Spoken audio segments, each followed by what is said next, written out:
शिशु वाटिका। शिशु वाटिका का उद्देश्य शिशुओं का समग्र विकास करना है, जिसकी शिक्षा अनौपचारिक शिक्षा, आनंददायक स्वरूप और क्रिया आधारित शिक्षा है।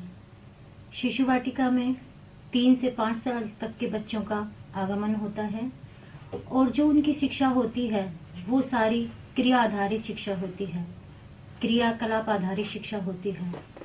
हमें उसी शिक्षा का माध्यम मानकर बच्चों को उसी तरीके की शिक्षा देनी चाहिए और उसी तरीके के क्रियाकलाप हमें करानी चाहिए।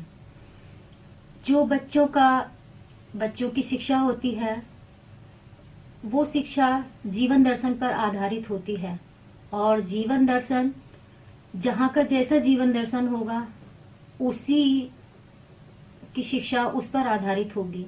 ये शिक्षा का जो कालखंड है ये अखंड है। इस शिक्षा के भागों को 3 भागों में बांटा गया है। एक है पूर्व प्राथमिक शिक्षा, एक है प्राथमिक शिक्षा और एक है माध्यमिक शिक्षा। लेकिन इन तीनों का कालखंड अलग होता है।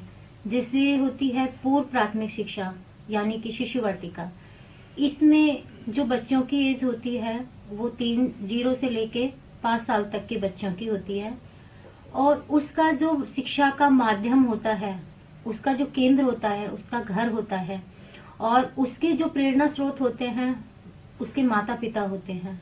दूसरा जो कालखंड होता है वो होता है प्राथमिक। उसके शिक्षा का जो आधार होता है, जो उसका केंद्र होता है वो विद्यालय होता है और जो उसके आधार स्तंभ होते हैं वो उसके शिक्षक होते हैं। और तीसरा जो कालखंड होता है हमारा वो होता है 17 साल से आजीवन तक का, जो माध्यमिक शिक्षा से उच्च शिक्षा तक का होता है। उसमें जो बच्चों की शिक्षा होती है वो स्वच्छ अपने ऊपर आधारित होती है, क्योंकि बच्चे का जो मानसिक विकास है वो इतना हो जाता है कि वो बच्चा अपने बारे में खुद सोच सकता है कि मुझे किस क्षेत्र में जाना है और मुझे आगे क्या करना है। रही बात शिशु वाटिका की, तो जो शिशु वाटिकाएं हैं उसका आधार, उसका स्तंभ उसके माँ बाप और उसके शिक्षक हैं। हम जिस रूप में शिशु वाटिका के बच्चे को ढालना चाहें उसमें ढाल सकते हैं, क्योंकि वो एक बिल्कुल चिकनी मिट्टी की तरह होता है। हम उस पर जैसा भी जिस सांचे से जो मूर्ति बनाना चाहें, जो छाप हम उस पर छोड़ना चाहें वो छोड़ सकते हैं, क्योंकि वो एक माँ पर आधारित होता है और एक अपनी शिक्षिका पर आधारित होता है, क्योंकि उसका आधार स्तंभ उसके माँ बाप और उसके शिक्षक होते हैं। वो ये नहीं जानता कि क्या गलत है क्या सही है, जो उसकी टीचर ने बोल दिया या जो उसके आचार्य ने बोल दिया वो वही सही समझता है। इसलिए हमें जो शिशु शिक्षा है, पूर्व प्राथमिक शिक्षा है, हमें उस पर उसकी नींव पर बहुत ज्यादा ध्यान देना है कि हमें आगे बच्चों को क्या सिखाना है, कैसी उन्हें शिक्षा देनी है और जो उनकी शिक्षा है, उनका सिखाने का उद्देश्य है,